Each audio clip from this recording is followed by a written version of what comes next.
You wouldn't know it to look at the sky. But something is seriously wrong with the universe. Astronomers have suspected it for some time. Now they're pretty sure. For one thing, the universe may be billions of years too young. For another, part of the universe has been missing, a big part. Fact is, there have been several discoveries recently that threaten to topple our understanding of the universe like a house of cards. Scientists generally agree that the universe is very, very old. But now there's a theory that it may actually be younger than it looks, if you look closely enough. What in the world is going on with the universe? Astronomers have found, calculated, or conjured up outlandish, appalling things. Whispers from space left over from the moment of creation. Dark stars, dwarf stars, stars that eat each other. Stars clumped in galaxies, and galaxies clumped in larger, stranger structures. Only recently have we even begun to understand the scale of it all. We have discovered things so small. At a 10 millionth of a trillionth of a trillionth of a trillionth of a second is the earliest time we can really talk about. And expanses so vast. That's expanded by a fraction of a million times a trillion times a trillion. The researchers need a special notation. A billion times a trillion degrees. To write out the incredible distances and magnitudes involved in understanding the universe. Suppose we were to begin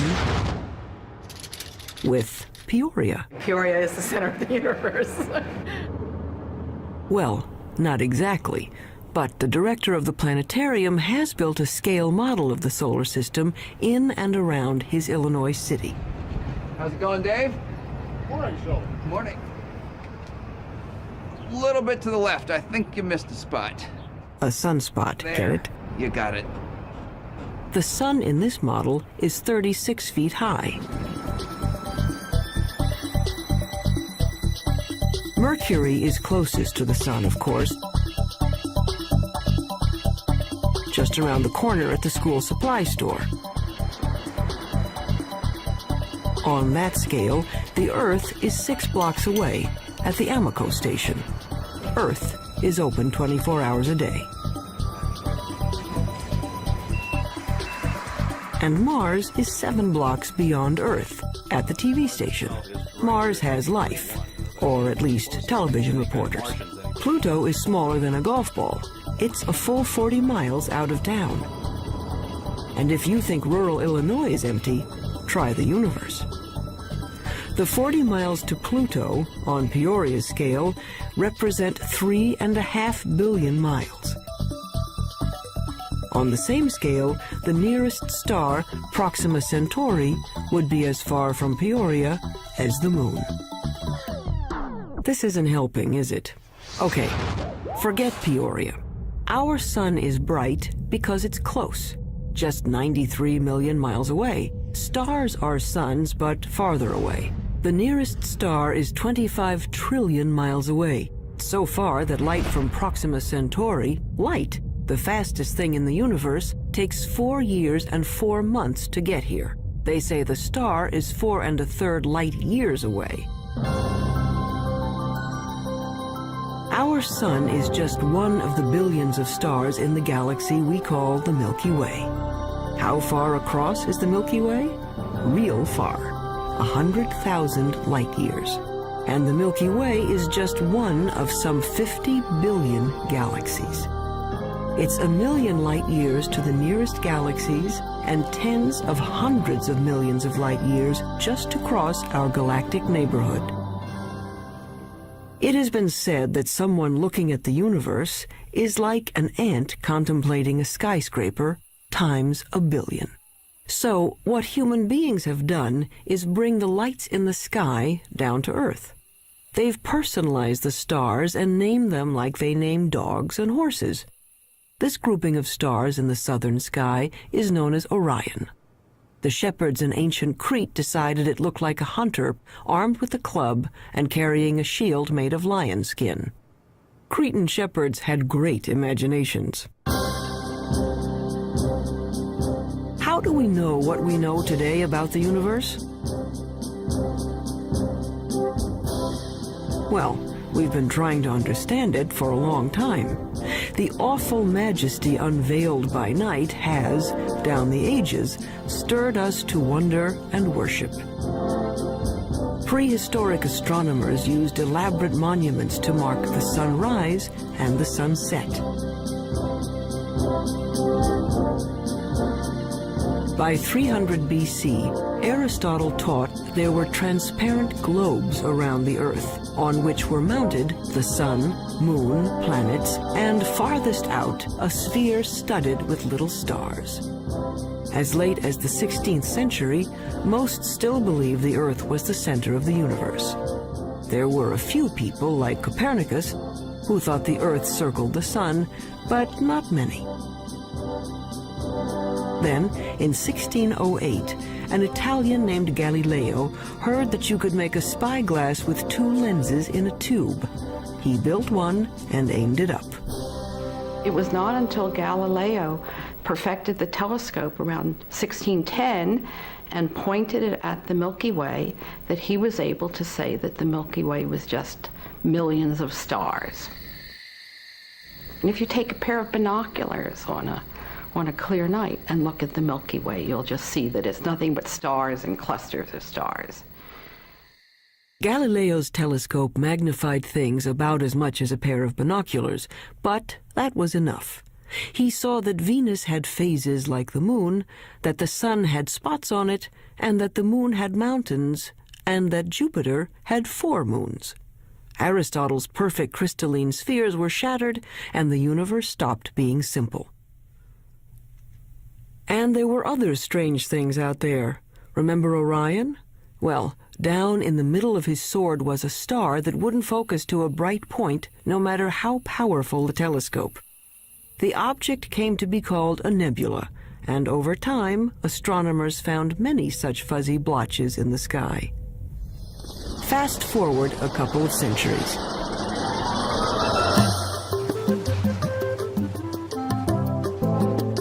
By 1924, the big astronomical telescopes had mirrors as well as lenses to concentrate the light. The one on Mount Wilson in Southern California had a collecting mirror 8 feet across. Images were captured on photographic plates in slow, careful time exposures. In the dark chill of the observatory dome, Edwin Hubble was studying a distinctive kind of star called a Cepheid variable. Astronomers use it as a distance marker because they know how bright nearby Cepheids are. They know that the dimmer the Cepheid, the farther away it is. Hubble was looking for Cepheids in his photographs when he realized he was seeing an entirely separate galaxy, Andromeda, 2 million light-years away.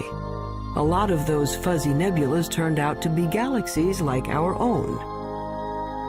And the light from those galaxies looked redder than anyone expected it to be. It's just like the pitch of a car engine. You know, as a car goes zooming by, you hear the engine kind of go. With light, when something's coming toward you, the spectrum gets shifted toward the blue. When it's going away, it gets shifted toward the red. It was Hubble who recognized the significance of the red shift in the light. All those galaxies must be moving away from one another at terrific speeds. The entire universe was growing. The idea of an expanding universe surprised just about everyone and made a lot of scientists uneasy, even Einstein. Researchers wanted to believe in a universe that always was and always will be, eternal.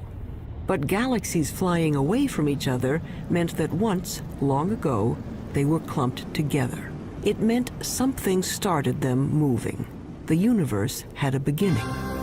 Today, it's called the Big Bang Theory. First, the universe was a bright, hot point, smaller than an atom. In the mother of all explosions, it started expanding.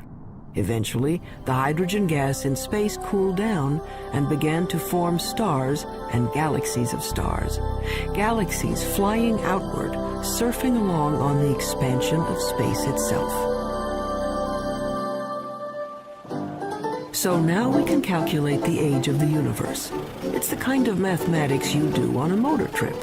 If your speed is 30 miles an hour and you've traveled 60 miles, you can figure you've been traveling for 2 hours.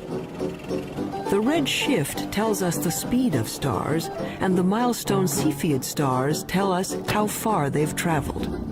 When astronomers divide it out, it says the Big Bang happened 15 to 20 billion years ago. Long ago and far away. So who cares? Well, we're answering one of the most fundamental questions that human beings can pose, and that is, how old is the universe that we live in? How did it begin? And what's its evolution? Those are major questions. Those are major philosophical questions, questions that religions have touched on, philosophy has touched on, physics is touching on, mathematics is touching on. And the people who are eventually going to come up with what is going to be accepted to be the right answer will make history of a kind. They will have contributed significantly to human knowledge. That, I think, is why it's such an important set of questions. And there's been a growing sense, as the millennium approaches its end, that the right answer is on the tip of our tongues, so to speak.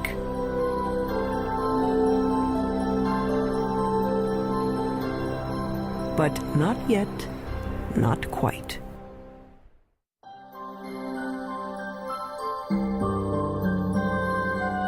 Today's stargazers usually head for the hills. Hawaii's Mauna Kea, the Chilean Andes, Arizona's Mount Hopkins. Robert Kirshner works 8,500 feet up, hunting dying stars. I really like coming to the mountain. I like getting away from all the 100 distractions that you have when you're busy, and people are coming in to see you about all kinds of things, and the makeup exam and all that kind of stuff. And to just concentrate for a couple of days only on the scientific investigation, only on what you're trying to do, it's very, very good. Light pollution has chased astronomers out of the cities to lonely vigils in remote locations. Kirshner watches for the sudden flare-up that means a star has exploded, a supernova, or its smaller cousin, a nova. The kinds of things I'm working on, these supernovae, which are events that come and go, if you don't get it this year or this month, that one is gone. You just lose the chance.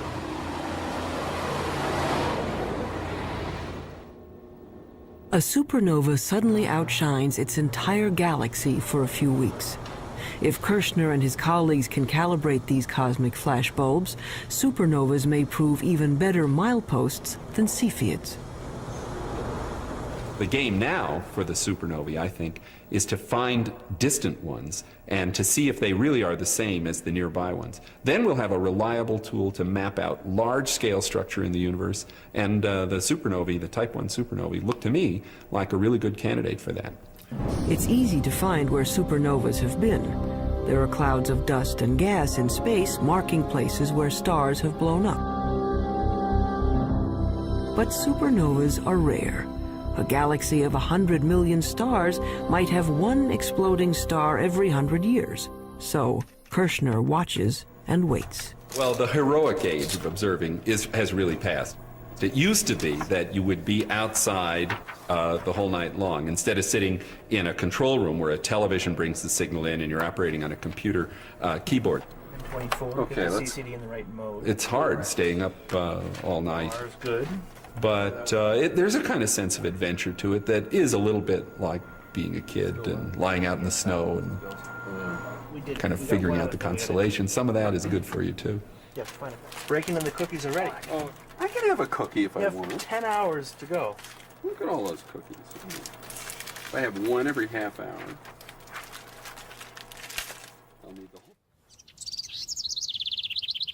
In this era of digital cameras and electronic light amplifiers, men are still watching the skies and craftsmen are still grinding telescope mirrors. Like this 21-foot monster under construction at the University of Arizona. But one thing hasn't changed much in 400 years. astronomers are still battling their ancient enemy, the air. Starlight shimmers and twists as it passes through our atmosphere. The twinkling of the stars may be a delight to poets, but astronomers are trying to get rid of it. What we can do is shine a laser into the sky. We focus on some sodium atoms, which are at about 100 kilometers above the surface of the Earth. We can make those glow with the laser and create an artificial star, which is sort of directly in line with the very faint object we want to look at. And then if we measure the blurring of the artificial star and correct that, then the faint object we really want to look at is corrected as well. And we have liftoff of the Space Shuttle Endeavour.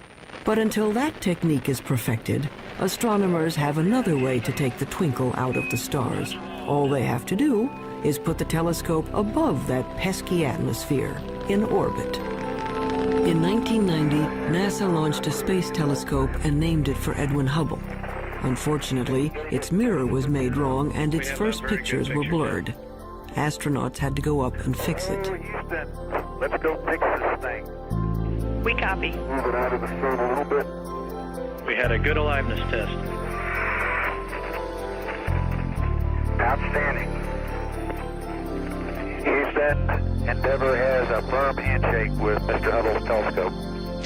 We copy that, Covey, and there are miles galore down here. It could be real exciting for the astronomical community, I guess, and for the whole world to see what Hubble really can do with a good set of eyeballs. The out-of-focus pictures gave way to spectacular shots of interstellar dust clouds and the great galaxies of stars. In just one bit of the sky, a tiny patch that could be blocked by a grain of sand held at arm's length, astronomers found 2,000 galaxies. They were seeing better than they ever could before. So one way of looking at it is if there was a firefly in Tokyo, and here we are in Washington looking at it, we could tell if there was another firefly 10 feet away. We'd actually be able to distinguish them. In 1994, at the Space Telescope Science Institute in Baltimore, astronomer Wendy Friedman was using the newfound clarity of the Hubble to observe the heavens and stumbled into the cosmological controversy of the decade. Yeah, I just wanted to ask you not to break out any observations until I give you a clear. So when were these images taken? She and her team, like Edwin Hubble before them, were looking at those milestone stars. The cosmic rays aren't nearly as apparent. For our work, we need a telescope out in space because what we're after is a certain kind of star. It's called a Cepheid. And we have to be able to detect that kind of star against the background of a galaxy. And the Earth's atmosphere smears and blurs our view, and we can't detect those stars. Friedman got the best readings yet on Cepheids in a neighboring galaxy, and a measurement of its distance. Using the redshift speedometer, she calculated a new age for the universe. Our preliminary measurements indicate that the age of the universe is somewhere in the range from 8 to 12 billion years. And that immediately brings about a conflict with other ages that have been measured.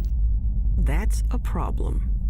Her universe is younger than some stars, and the age dating of stars is very accurate. Scientists can read a star's chemical changes like a clock. When we look at a cluster of stars, hundreds or thousands, it doesn't really matter. What we have to do is go in and measure the brightness of the brightest star that's left in the cluster, that's still burning hydrogen in its core. And that star is the minute hand on the clock, because that's the star that is closest to burning out its hydrogen, closest to ending its life, and that's a direct measure of the age of the cluster. But unfortunately, the star clock has been running 6 billion years longer than Friedman's universe.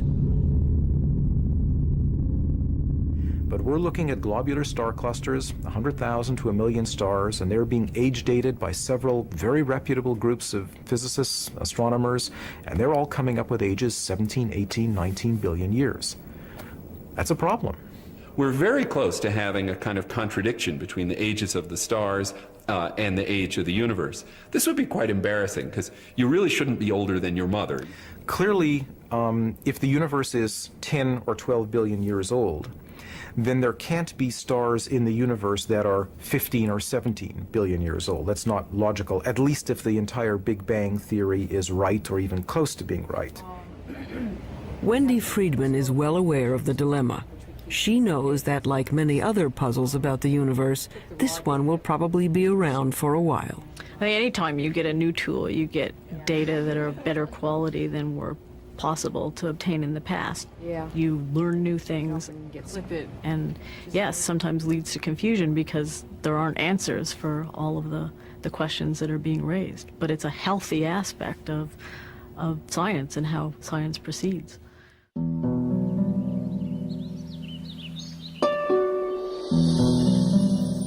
There's more to the universe than meets the eye. We can see only a small part of what's going on out there. What we call visible light, the rainbow from red to violet, is a small slice of a larger spectrum. But there are other ways of seeing. With the right technology, you can look at the world in everything from X-rays to infrared to radio waves. In the last few decades, the new tools have brought a previously hidden universe into view.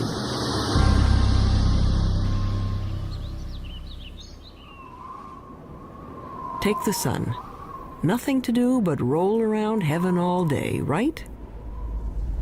But by using the X-ray part of the spectrum, astronomers can see the sun is a very busy place.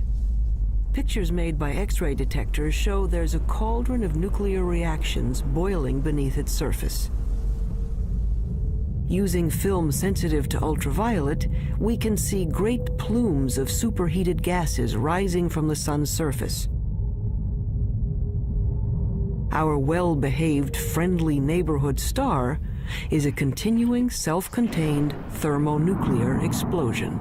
It's in high-energy astronomy where you really see that the universe is a violent place. It's not just made up of these good citizen stars that sit quietly fusing their hydrogen into helium.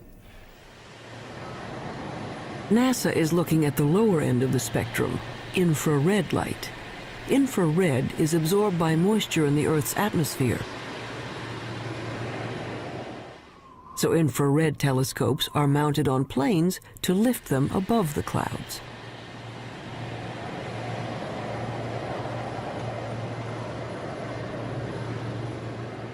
Just like fog lights on your car will enable you to see deeper, in the infrared you can see deeper into the universe. We warm human bodies shine in the infrared. Anything at my temperature in the universe is emitting planets, comets, other bodies.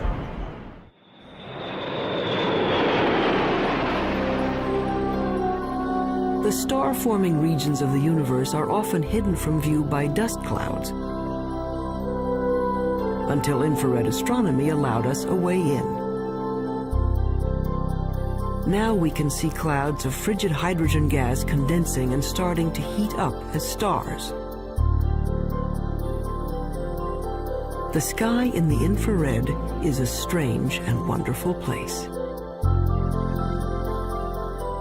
Once we learned where to look, we could peek into these stellar nurseries and snap some baby pictures.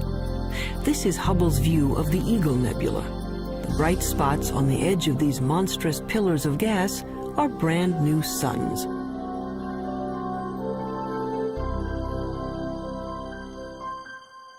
But as spectacular as the pictures are, scientists owe much of their understanding of the universe to radio static, a whisper from the sky.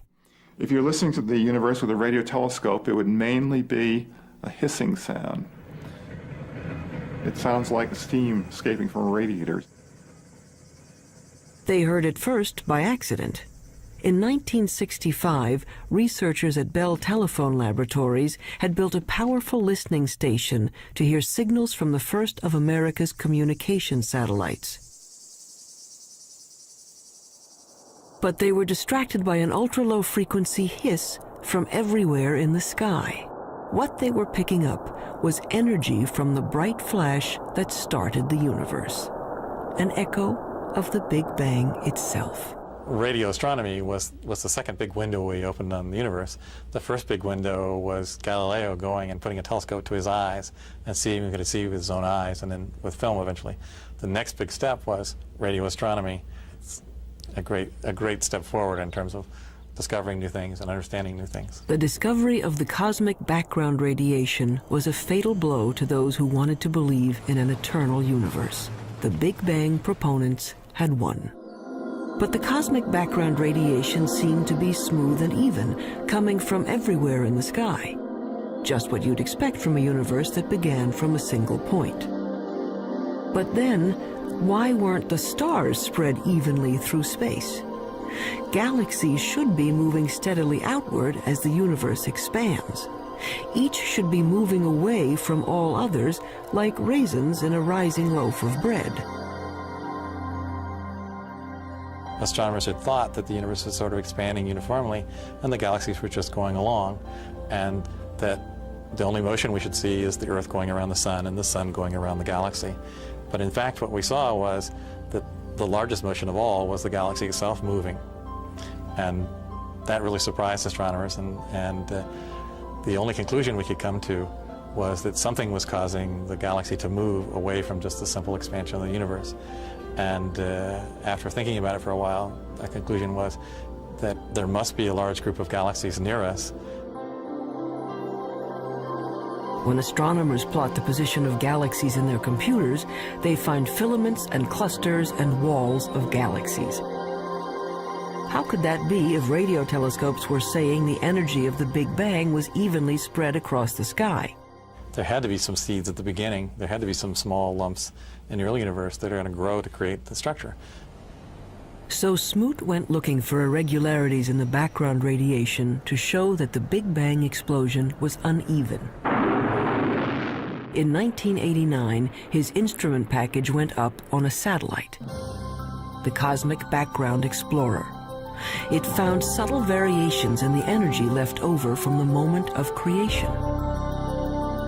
Announced in 1992, it was one of the momentous discoveries of the century. The universe made sense again.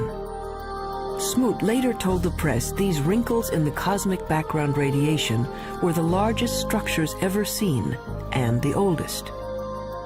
He told reporters that it was like seeing God. And that's the one that the press grabbed on because that's the one people could relate to. And that got spread all over and got much more attention, including people from philosophy and religion coming in and asking questions. But if researchers could finally explain why there are stars and galaxies and collections of galaxies, that didn't solve their other major problem. It's a little like the old childhood rhyme. The other day upon the stair, I met a man who wasn't there. He wasn't there again today. Oh, how I wish he'd stay away. The problem is that we know that at least 90% of the universe is something we don't know what it is. In the late 1970s, astronomer Vera Rubin and her associates noticed something peculiar on the outer edges of spiral galaxies like our own. Like flotsam caught in a whirlpool, stars on the fringes of galaxies should be moving more slowly than stars at the center. But what Rubin saw appeared to defy the laws of physics. The stars on the edge were moving just as fast as those in the middle. We live, sort of 2/3 of the way, we being the Earth, about 2/3 of the way out from the center of our galaxy, and we're orbiting at 500,000 miles an hour. That's pretty fast. Faster than it should be. Such velocities could only be caused by an enormous gravitational pull, which requires more matter than anyone had detected out there. A lot more. it was a shock to learn that when we were studying the universe, we really weren't studying the universe. We were studying just the 5 or 10% of it that was luminous. So it's like, I don't know, trying to study the Earth and just looking at Pennsylvania. All the things we have ever observed in the universe, the planets, the stars, the galaxies, the clusters of galaxies, make up 10% of the universe, maybe less. Early efforts to track down the missing matter failed. They call the 90% that is not visible dark matter. But no one knew what it was. Maybe dead dark stars, or some kind of cosmic dirt, or maybe a whole lot of something extremely small is filling space.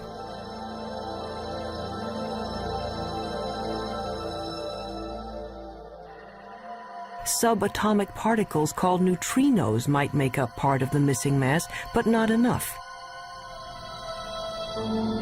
Scientists went looking for other candidates.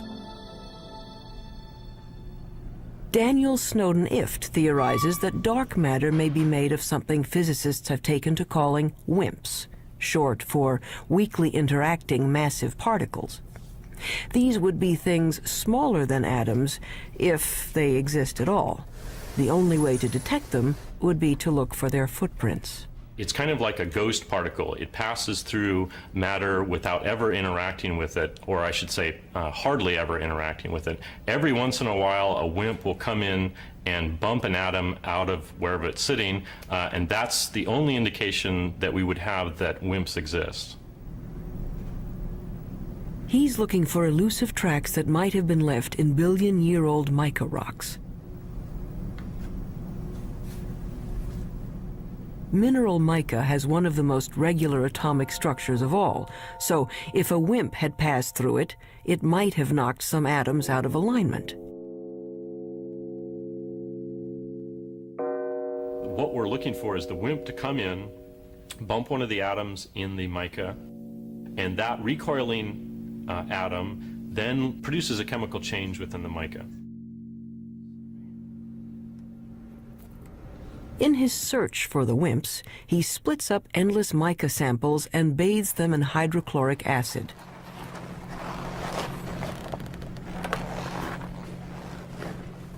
It's a little bit like developing a photograph. The etched mica goes under a super microscope, which magnifies it 50 million times. Mica may be the perfect place for clues to the missing mass. Unfortunately, to date, Daniel Snowden-Ift hasn't found any WIMPs. Researchers stunned a 1996 meeting of astronomers when they announced they had found the dark matter, or at least some of it. They had picked up ripples in starlight caused by dwarf stars too dim to be seen directly. A halo of these objects surrounding galaxies would account for the missing part of the universe. To bug the physicists looking for WIMPs, the astronomers call these tiny dense stars machos, massive compact halo objects. The research to confirm the mysterious source of gravity goes on. I would like to think that in 10 years we know what the dark matter is, but I wouldn't bet very much money on it. But advances usually come in very surprising ways.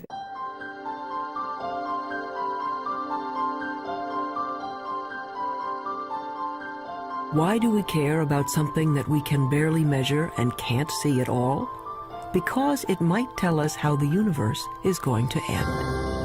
Matter makes gravity, and gravity is the only thing that can act as a brake on the expansion started by the Big Bang. If there is not enough dark matter, the universe may go on expanding and cooling to end not in a bang, but a shiver. If there is enough dark matter, the expansion of the universe will coast to a stop and reverse, everything falling back together, till the Big Bang ends in a big crunch. And maybe, just possibly, a new Big Bang to start things up again.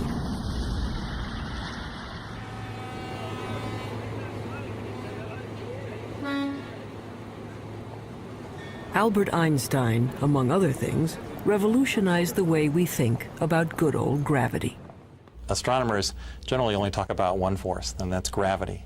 And the reason for it is almost everything that's important on the large scale, that is on the scale of planets and stars or the universe as a whole, is gravity. From Einstein, we know that the gravity that pulled Newton's apple down from the tree isn't a kind of magnetism. Gravity is a property of matter and space. Matter bends space. The more mass, the more space around the mass is warped. That's why the moon goes around the Earth. It's trapped in a dimple in space, a gravity pit created by the mass of the Earth. When enough matter collects, gravity is strong enough to squish hydrogen atoms into helium atoms. This fusion releases enough energy to turn on a star.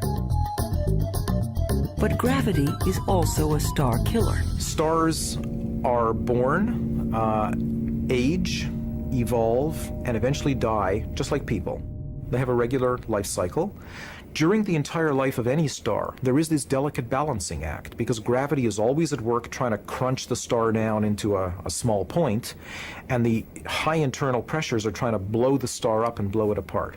And for about 90% of the life of the star is in nearly perfect equilibrium. And it just sits there, burning away and producing radiation. But when the fuel is gone and the fires go out, gravity is free to collapse the star. A medium-sized star like our Sun will burn steadily for 10 billion years. Then, in a kind of cosmic spasm, it will puff up to engulf the inner planets before collapsing into one of those white dwarf stars. A star twice the mass of our Sun would collapse even farther, ending up as a super-dense star the size of New York City, a neutron star. A teaspoonful of stuff from a neutron star would weigh 100 million tons.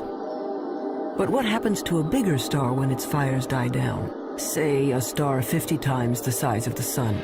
It may blow up as a supernova, leaving a neutron star, but then it keeps on shrinking to infinity. An infinitely small point with a gravity so powerful that not even light can escape. There's no there. It's a black hole. And the analogy that we have to space being stretched by the material is you have a rubber sheet and you put a ball on it and it causes a dent. Put a heavier ball, it'll cause a deeper dent.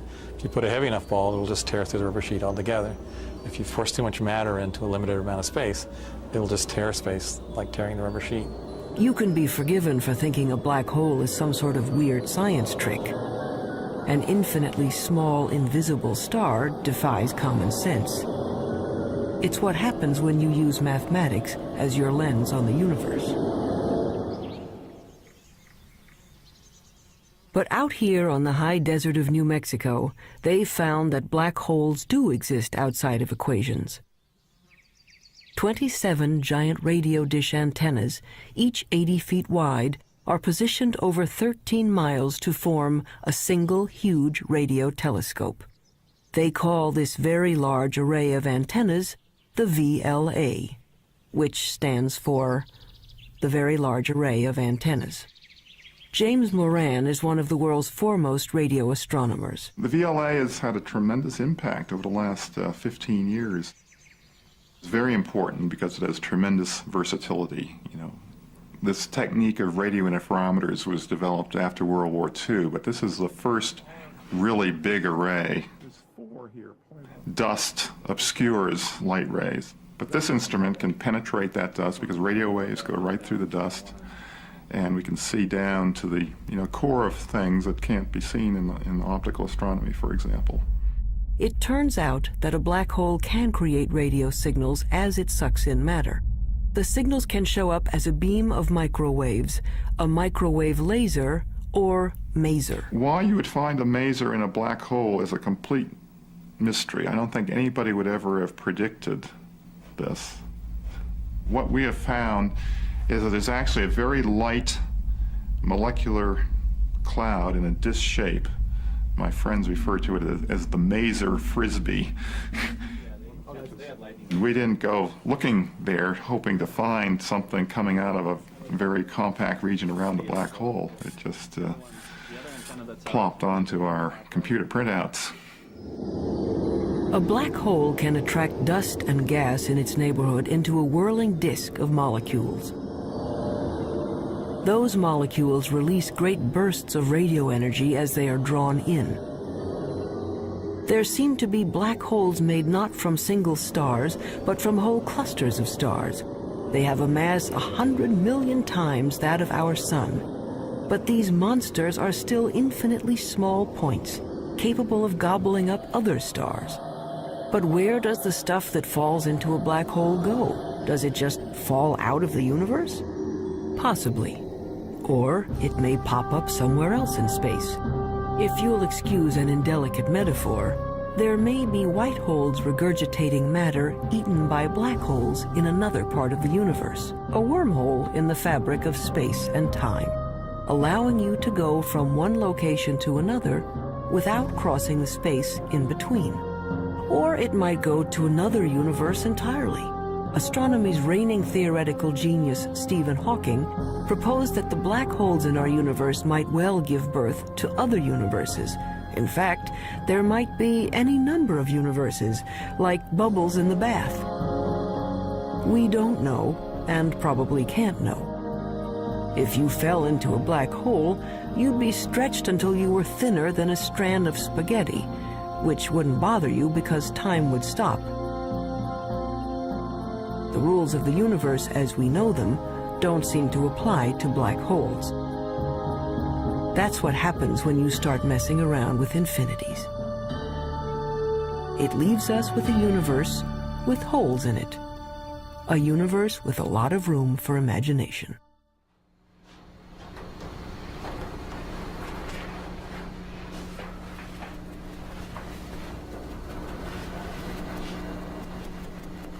On the sound stages of Paramount Pictures, a spin-off of one of the most durable shows in television history, Star Trek Voyager. Very quiet on the stage. Anyone not ready? Well, no. Roll, please. Rolling. Action! I want a full systems report. And Mr. Kim, Mr. Tuvok, I want every iota of information that was recorded regarding this phenomenon. Let's see what you have, Mr. Kim. There. It's registering only on subspace bands. We don't even have it on long-range sensors yet. Verteron emanations. Tunneling secondary particles. It certainly looks like a wormhole. But is it stable enough for us to enter? And if it is, where does it lead? There is, of course, a 75% chance a wormhole will not lead to the Alpha Quadrant. Great. Changing Jennifer's mark. That'll be Jennifer's mark. Yes, I gave that to her. I changed it. Thank you. Great. Real-world astronomers have confirmed now there are planets circling other suns. The problem is, we can't get to these other worlds in any reasonable amount of time. 20th century physics says nothing can go faster than the speed of light. You want black wrap that? Sure, go ahead. But that would be much too slow for a 24th century operation like Star Trek. The dramatic need of a television series called Star Trek is that we need to travel to a different planet every week.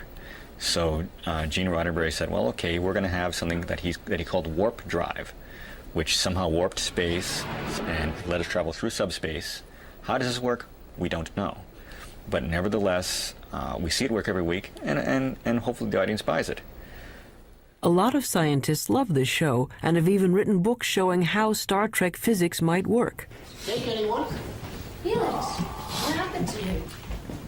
It's... After all, it wouldn't be science fiction if it didn't have science in it. Star Trek science advisor Michael Okuda. Our core fan audience is tremendously scientifically knowledgeable, and when we violate the laws of physics or the laws of physics according to Star Trek, they let us know, so they keep us honest. In the third season of the show, once we had a phaser come out of a photon torpedo port, something that I, to this day, don't know the difference between, and we got over 100 letters the next day. Any analysis yet, Ensign? Too far away. We'd have to be within 1,000 kilometers to get a detailed analysis. But that would mean a significant course change.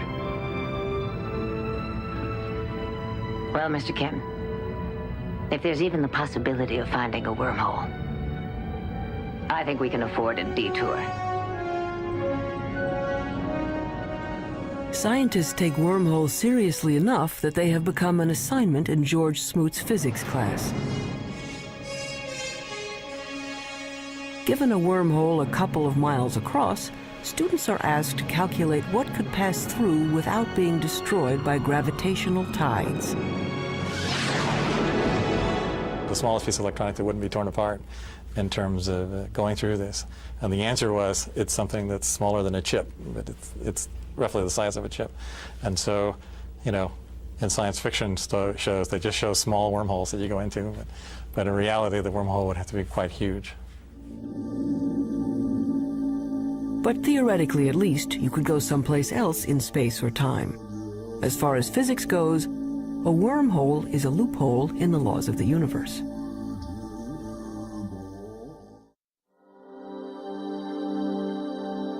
So we are left with questions. Why do some stars appear to be older than the universe? Why do galaxies move as if there were something dark and huge out there? We're not making people live 200 years. We're not doubling the gross national product. What we are doing is enriching everybody's lives by trying to answer some of the questions that I think everybody's interested in.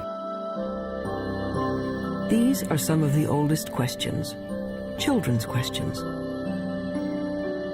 Where did we come from? Where are we going? Are there other worlds? What is outside the universe? What happened before the universe started? What happens after the universe ends? You want to find out, well, where does science end and where does philosophy take over? And it's not clear where they do. Modern astronomy is a young subject, and each time we get a new and better tool for looking into the void, we find surprises. More and more data that doesn't quite fit. And I think it's portrayed as if the field is in total confusion and chaos, and I think very often it appears that way at the forefront when things are not understood and there are unsolved problems. But progress is being made. The fact that we're able to take these subtle clues, that things you can barely measure with the biggest, most sophisticated instruments, and figure out that they are telling you about what the universe was like 15 billion years ago, I think that's a terrific thing. Why does the universe exist? Given the fact that it does exist, the fact that it is as exquisitely beautiful, as exquisitely tuned as it is, that it works as astonishingly well as it does, and that we, very tiny creatures on a rather remote planet, not in any special place in the universe, have been able to evolve in this universe and sense the universe, the entire universe around us, that we can sense that there are things out to 15 billion light years away from us. That to me is just a mind-boggling concept. We are the only star in the universe that we know about that has life, so perhaps that makes one feel a little more unique and life a little more precious thing, knowing that it doesn't seem to be that common. We are part of the universe. The material that we know, the matter we're made of, started out as atoms produced by exploding stars. I like very much the fact that every atom in our bodies has come from some star. If there were no stars, the universe would be all hydrogen and none of what we know would exist. And that's why it's not an exaggeration to say that human beings are stardust, because the iron in our blood and our hemoglobin and the calcium in our bones and all the other heavy elements in our body were created in supernova explosions. So in our quest to understand the universe, we come back to ourselves. If we are made from the elements of stars, aren't we then, in a way, the universe trying to understand itself? It's not quite what the ancients were talking about, but maybe we're in the center of the universe after all.